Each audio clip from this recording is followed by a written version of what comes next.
नमस्कार। Plant x पर आपका फिर से स्वागत है। निवेदन है आपसे, प्लांट एक्स को सब्सक्राइब करें, हमारे वीडियोस को लाइक करें, फ्रेंड्स एंड फैमिली के साथ जरूर शेयर करें और बेल आइकन दबाना बिल्कुल नहीं भूलें। दोस्तों, एक ऐसी न्यूज मेरे नज़र से गुजरी है आज, जिसको देखकर मैं भी थोड़ा सा चौंका कि ये ऐसा भी हो सकता है क्या। ये न्यूज़ थी बिजनेस आउटलुक बिजनेस करके, आउटलुक एक मैगजीन है, उसका बिजनेस वाला पार्ट जो होता है आउटलुक बिजनेस में जो है एक न्यूज छपी थी कि Godrej aerospace unit to make aircraft engine parts for Pratt and Whitney. ये न्यूज का हेडलाइन था। ये बड़ा ही आश्चर्यजनक मुझे लगा।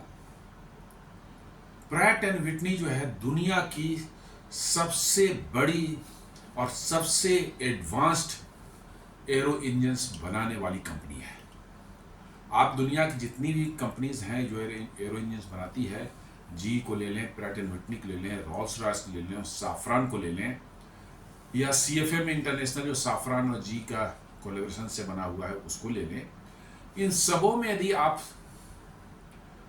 देखें तो प्रैट एंड विटनी सबसे ऊपर है, सबसे ऊपर है। क्योंकि ये अमेरिका के सारे फ्राई फाइटर एंड बॉम्बर जितने भी हैं, बड़े बड़े जेट्स जो उनके यहाँ हैं, पावरफुल जेट्स, स्टिल्थ हैं, नॉन स्टिल्थ कन्वेंशनल एयरक्राफ्ट्स हैं, मिलिट्री ट्रांसपोर्ट एयरक्राफ्ट्स हैं, इन सबों में आप देखेंगे तो प्रैट एंड विटनी का ही इंजन नजर आएगा। इसके साथ साथ बड़े बड़े सिविलियन एयरक्राफ्ट जो है, एयरबस के जो एयरक्राफ्ट्स हैं, बोइंग के हैं, जैसे A320 भी, जिसमें हम लोग ज़्यादातर भारत में ट्रेवल करते हैं, इंडिगो के पास में है, आकाशा एयरलाइंस के पास में है, एयर इंडिया के पास में है। इन सभी में आप देखेंगे तो कहीं ना कहीं जो है 70% इंजन जो है प्रैट एंड विटनी के होते हैं। इतनी बड़ी कंपनी, टेक्नोलॉजिकली इतना एडवांस्ड, और वो गोदरेज एरोस्पेस के साथ जो कोलैबोरेशन कर रही है। किस लिए?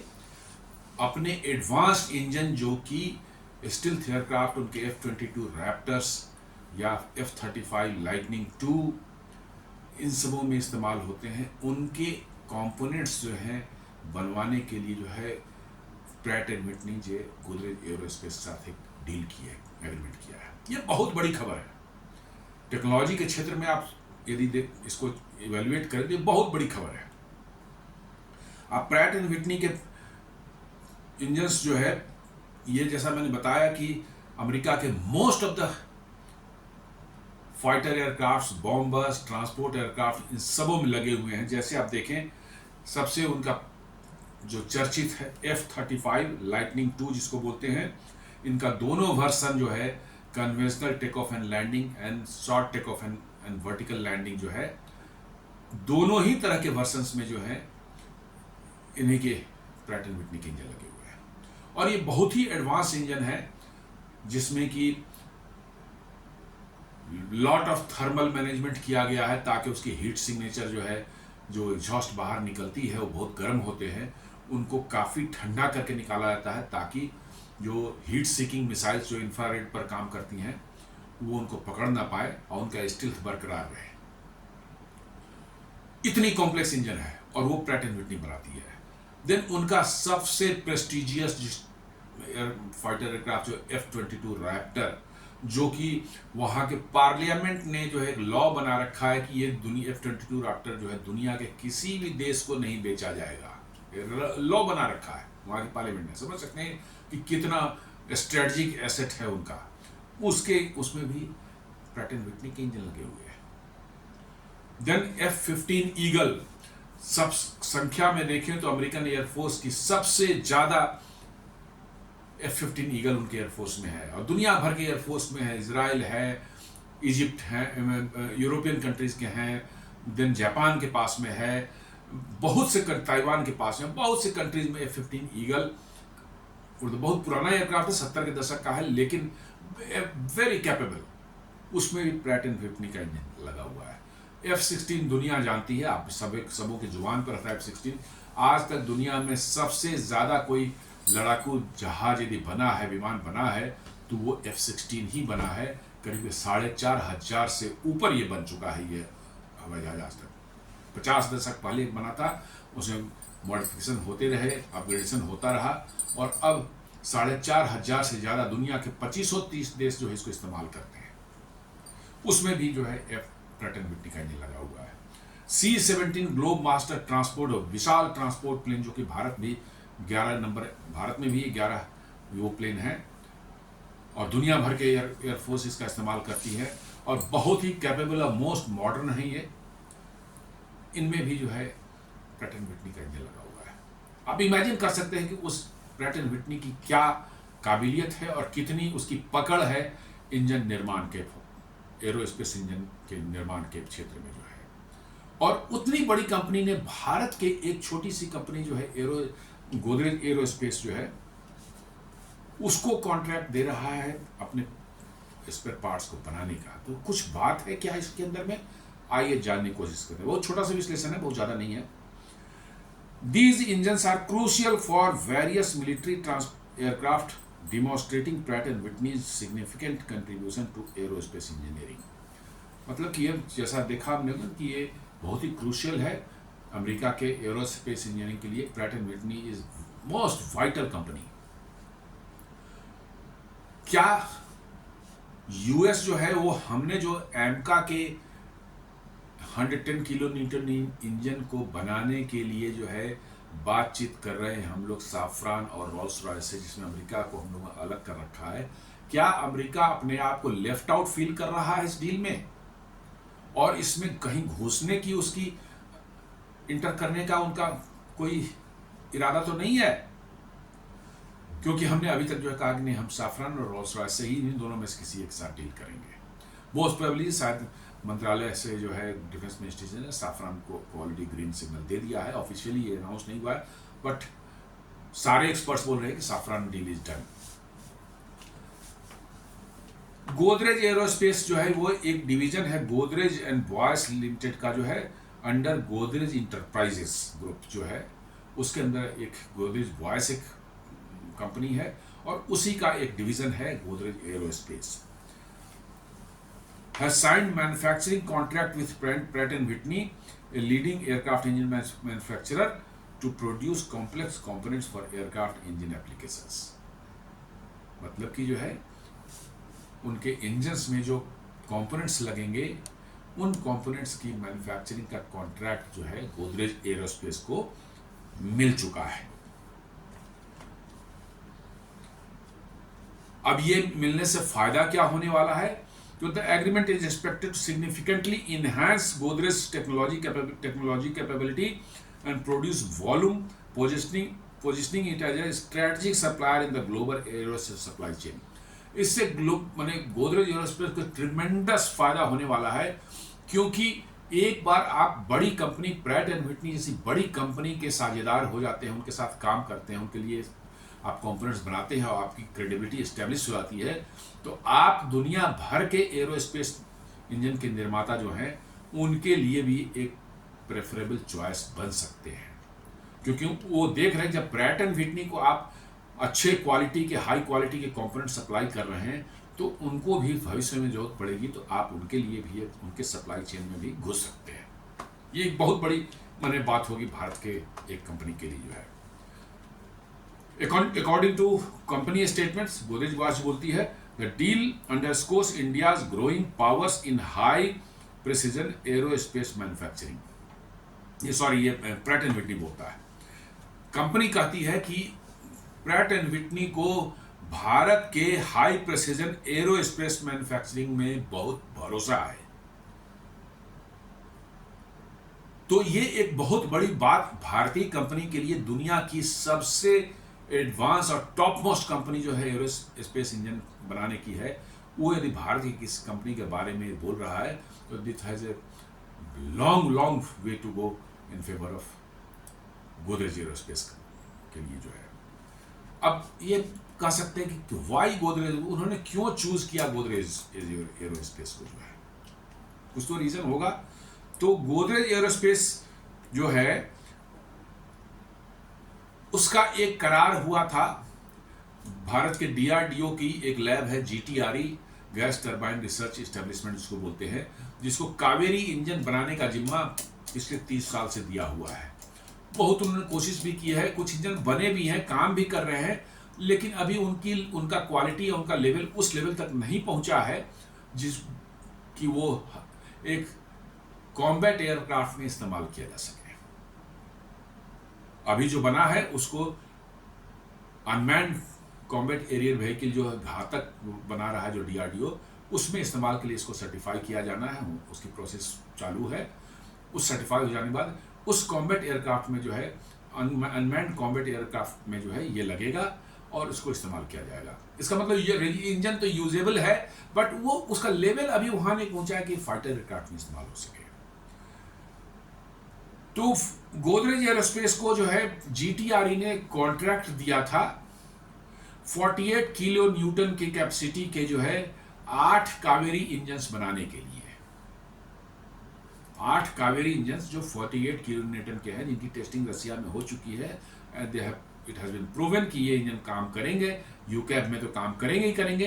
तो इसके लिए 8 इंजन बनाने का कॉन्ट्रैक्ट गोदरेज एरोस्पेस को दिया गया था, जिसमें से ये इंजन्स हैं 48 किलो न्यूटन के ड्राई कावेरी इंजन। ड्राई और वेट दो तरह के इंजन होते हैं। जिस इंजन में आफ्टर बर्नर नहीं लगा होता है उसको लोग ड्राई बोलते हैं, और आफ्टर बर्नर लगा दिया जाता है तो उसको वेट थ्रस्ट के साथ उस इंजन को बोला जाता है कि आफ्टर बर्नर जो है, आफ्टर बर्नर लगाने से उसकी थ्रस्ट बढ़ जाती है। लेकिन वो आफ्टर बर्नर बहुत थोड़े समय के लिए, आधे मिनट 1 मिनट के लिए सिर्फ इस्तेमाल किया जाता है। इमरजेंसी कंडीशन, जिस समय टेक ऑफ कर रहे हैं तो उस समय एक्स्ट्रा पावर चाहिए, उस समय आफ्टर बर्नर इस्तेमाल करते हैं। या कहीं आपको वैसी सिचुएशन में, कॉम्बैट में आप फंस गए जहां आपको तेजी से निकलना है, वहां से मूव करके जो है डॉग फाइट हो गई आमने सामने किसी दुश्मन के जहाज से, तो आपको मैन्यूवरिंग बहुत तेज चाहिए, उसमें बहुत ज़्यादा पावर चाहिए। तो बहुत थोड़े समय के लिए आप आफ्टर बर्नर इस्तेमाल करके जो एक्स्ट्रा पावर जनरेट करते हैं and you come out of that situation.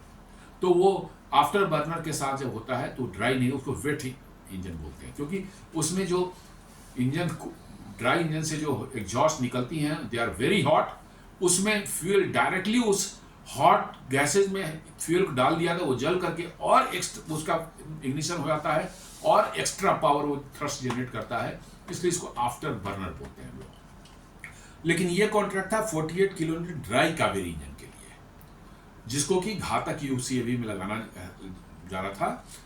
इसकी डिलीवरी में जो है अभी 2 इंजन इसी साल अप्रैल 2025 में इन्होंने गोदरेज एरोस्पेस ने मैन्युफैक्चर करके दिया है इनको, जीटीआरई को, और 6 इंजन जो बचे हुए हैं वो बाय एंड ऑफ अगस्त 2025 तक वो देने वाले हैं।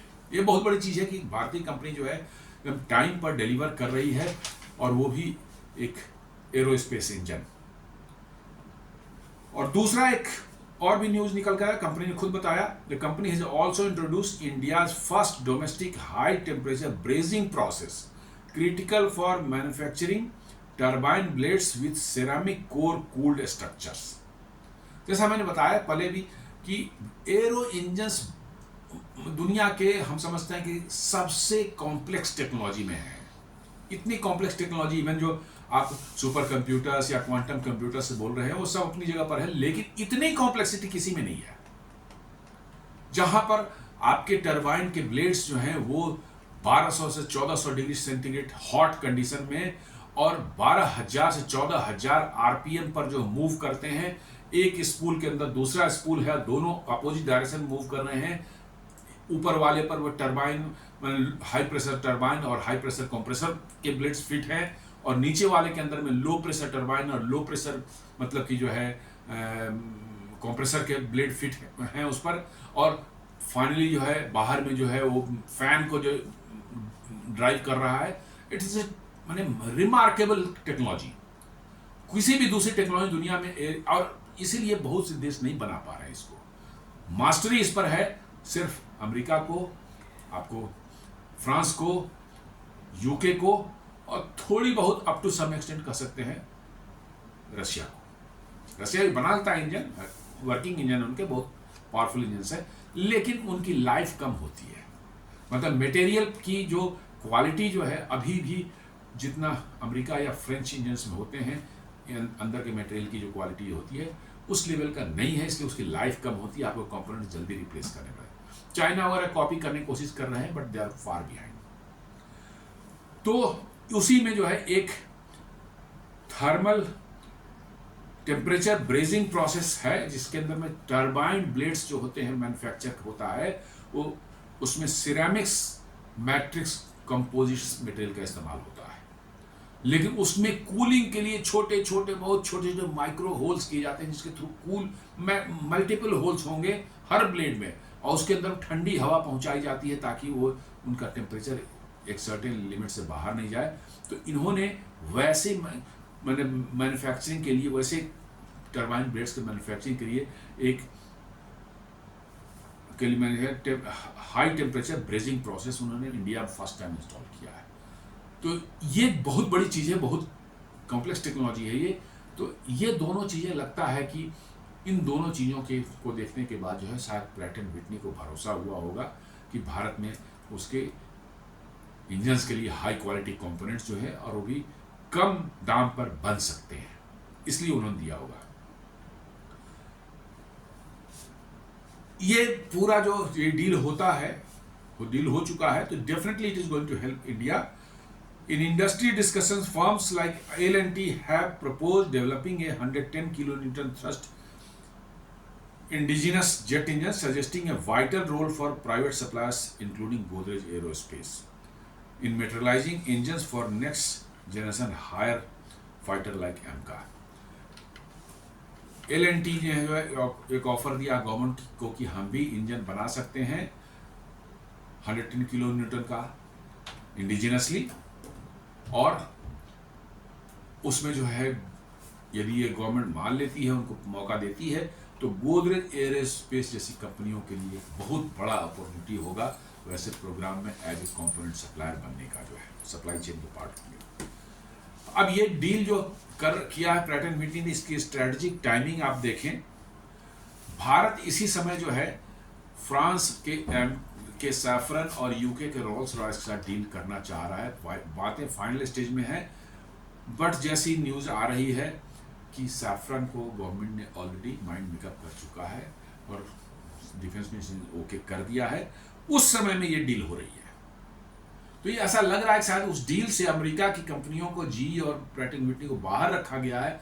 शायद अमेरिका जो है को लग रहा है कि हम इसमें छूट गए, तो अब शायद पीछे से उनको घुसने का कुछ प्लान है कि चलो इंडिया में साहब हमें देखिए इतना कर रहे हैं, हमें भी मौका दीजिए।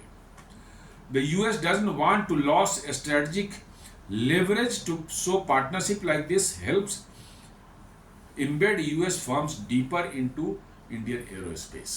मतलब कि जो है उनको लग रहा है कि हम इसमें छूट ना जाएं, इसलिए चलो अपना कुछ स्पेस बना रहे हैं। इंडियन एरोस्पेस इंडस्ट्री में जो है एक जगह बन जाएगी, तो हमें क्लेम करने में आसानी होगी कि साहब देखिए हम ऑलरेडी इंडिया में काम कर रहे हैं, आपके लिए बना रहे हैं चीज़ें, हम बनवा रहे हैं अपने लिए आपकी कंपनियों से जो है, तो हमें भी मौका मिले, तो इसके लिए चले। दोस्तों ये पूरी तरह मैं बता रहा हूँ कि समय ऐसा आ गया है कि अब इन कंपनियों, बड़ी बड़ी कंपनियों को भारत में आए बगैर उनका काम नहीं चलने वाला है। ऐसा जियोपॉलिटिकल सिचुएशन और इकोनॉमिक सिचुएशन बन चुकी है दुनिया में कि अब ये भारत नहीं आएंगे तो कहाँ जाएंगे और क्या उनका भविष्य होगा, ये उनको खुद पता नहीं है। ऐसा आप अभी देख लें, बोइंग ने जो है अपने पैसेंजर एयरक्राफ्ट के जो है के एरो स्ट्रक्चर्स, मतलब फ्यूजलाज जो बॉडीज के पार्ट्स जो है बनवाने का कॉन्ट्रैक्ट जो है टाटा एडवांस सिस्टम को दे दिया है, और बेंगलोर के पास में वो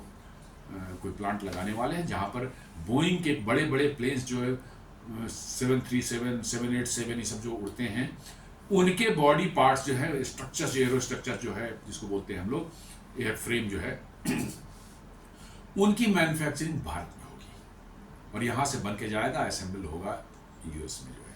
कल को हो सकता है कि वो पूरी बोइंग की असेंबली लाइन साथ इंडिया आ जाए, और ऐसा महसूस हो रहा है कि अगले कुछ वर्षों में शायद उनको जिस तरह समस्याएं अमेरिका में चल रही है वो होने में बहुत ज़्यादा देर नहीं लगने वाला है। शायद फ्रांस की राफाल जो डसॉल्ट जो है, जिसका राफाल एयरक्राफ्ट जो है भारत भारतीय वायुसेना इस्तेमाल करती है, उसने भी राफाल के एरो स्ट्रक्चर्स जो है बनाने की कॉन्ट्रैक्ट जो है टाटा एडवांस सिस्टम्स को दे दिया है, और वो हैदराबाद के पास उनके प्लांट में ये मैन्युफैक्चर होने वाला है। लॉकहीड मार्टिन ऑलरेडी जो है C-130J हरक्यूलिस जो उनका ट्रांसपोर्ट प्लेन है, उस टाटा एडवांस सिस्टम उनका फ्यूजलाज बनाता है। बोइंग के लिए अपाचे और मतलब कि ये चिनूक हेलीकॉप्टर्स, इनके जो है एरो स्ट्रक्चर्स जो हैं वो इंडिया में टाटा एडवांस सिस्टम बनाती है। तो सब तो यहाँ बनने लगे, अब तो सिर्फ उसका फाइनल असेंबली यदि यहाँ शुरू हो जाए तो मुझे लगता है कि आने वाले वर्षों में जो है ये उनकी मजबूरी होगी, यदि वो सर्वाइव करना चाहते हैं दुनिया में और एक कॉम्पिटिटिव रहना चाहते हैं दुनिया में, तो उनको भारत में आना पड़ेगा, क्योंकि यहाँ टैलेंट की कमी नहीं है, प्लस एक कंज्यूमिंग मार्केट है। अभी देख लें भारत ने 1000 प्लेन से ज़्यादा प्लेन का ऑर्डर दे रखा है एयरबस, बस और बोइंग को। दुनिया के किसी देश ने इतना नहीं दिया है। तो आप समझते हैं जहां कंज्यूम हो रहा है, जो आपका ग्राहक है, आप उसी के इर्द गिर्द आसपास तो रहेंगे। ये सब उसी का इनिशियल स्टेप्स हैं कि प्रैट एंड व्हिटनी कल को कि GVRG तो कॉन्ट्रैक्ट कर ही रही है HAL के साथ में G414 इंजन बनाने के लिए, जो है जो तेजस MK2 में लगने वाला है। ये सभी आएंगे, इनकी कहीं जाने वाला नहीं, इनके पास कोई ऑप्शन नहीं रहेगा। For एमका engine India wants full TOT। Bharat जो है एमका इंजन जिसके साथ बनाएगा, इनका कंडीशन है कि हमें फुल TOT और कंप्लीट IPR राइट्स होने चाहिए हमारे पास में, हमारे और सॉवरेन डिजाइन राइट्स हमारे पास होना चाहिए। ऐसा ना हो कि मिलकर बनाएं, खर्च हम करें, कल को नहीं आप खुद इस्तेमाल करें, आप इसको बेच नहीं सकते, किसी को दे नहीं सकते, आप किसी एयरक्राफ्ट में लगेगा तो एयरक्राफ्ट किसी को बेच नहीं सकते। It should not be like that. और ट्रेडिशनली हिस्टोरिकली आप देखेंगे इंडियन US की कंपनियां जो है इसमें रिलक्टेंट रही है हमेशा से। US की पॉलिसी ऐसी टेक्नोलॉजी ट्रांसफर करते नहीं है। तो अब देखना यह है कि क्या वो, जबकि सैफरन और रोल्स रॉयस तो फुल टेक्नोलॉजी ट्रांसफर की बात भी कर रहे हैं और इंटेलेक्चुअल प्रॉपर्टी राइट्स की बात कर रहे हैं, तो क्या देखना है प्रैट एंड व्हिटनी या अमेरिका कोई कंपनी उस लेवल तक जाएगी, ये देखने वाली बात होगी। अब कहते हैं कि भाई अमेरिका की प्रैट एंड व्हिटनी क्यों कर रहा है, तो बेसिकली ये माना जा सकता है कि अमेरिका दुनिया के कोई इन्फ्लुएंस करने के लिए अपने ये सॉफ्ट पावर जो है हमेशा से इस्तेमाल करता रहा है और आगे भी करता रहेगा, ऐसा माना जाता है। इस बार भी वो शायद यही कोशिश है कि दिखाना है कि नहीं हमको इंडियन टेक्नोलॉजी में बहुत भरोसा है, इंडियन कंपनीज की कैपेबिलिटी हमको बहुत भरोसा है, हम यहाँ कुछ कॉन्फिडेंस बनाएंगे, हम पर भरोसा कीजिए और हम जो है आपके यहाँ। फिर लास्ट में जो टेक्नोलॉजी ट्रांसफर वाली बात आएगी वहाँ पर वो फिर अड़ जाएंगे, नहीं ये नहीं देंगे, वो नहीं देंगे। ये सब चीज़ें अमेरिका की आदत है। तो ये सॉफ्टवेयर कितना काम करेगा ये देखने वाली बात होगी। But this time India is firm, Bharat एकदम फर्म है कि हमें एडवांस मीडियम कॉम्बैट एयरक्राफ्ट के लिए 110 किलोमीटर का जो इंजन चाहिए, उसमें वही कंपनी हमारे साथ काम करेगी जो फुल टेक्नोलॉजी ट्रांसफर और साथ में फुल IPR राइट्स और सॉवरेन डिजाइन राइट्स जो है उस इंजन पे होगा, वही हमारे साथ होगी। और शायद अमेरिका को अब यही बात जो है पच नहीं रही है और वो धीरे धीरे कहीं कोवर्ट मैनर में जो है इसमें घुसने की कोशिश कर रहे हैं। Let us see what happens. तो दोस्तों एक छोटा सा एक विश्लेषण था जो एक न्यूज़ मेरी नज़र के सामने से गुजरा था और एक बड़ा ही कुछ मतलब कि जो है डिफरेंट टाइप का न्यूज़ था, क्योंकि ऐसी इतनी बड़ी कंपनी जो है अमेरिका की वो इतनी जल्दी से भारत के किसी कंपनी को कोई कॉन्ट्रैक्ट दे दे, ऐसा होता नहीं है, लेकिन ये होता हुआ नज़र आ रहा है। अब इसके क्या आगे फ्यूचर में इसके इम्पैक्ट्स होंगे वो देखने वाली बात है, बट फिलहाल हम ये कहते हैं कि भारत के लिए ठीक लग रहा है, अच्छा लग रहा है। तो दोस्तों इसके साथ ही इस एपिसोड को मैं समाप्त करता हूँ। आपसे निवेदन है कि हमारे वीडियोस को लाइक करें, फ्रेंड्स फैमिली के साथ शेयर करें, प्लैनेट एक्स को सब्सक्राइब करें और बेल आइकन दबाना बिल्कुल ना भूलें। धन्यवाद।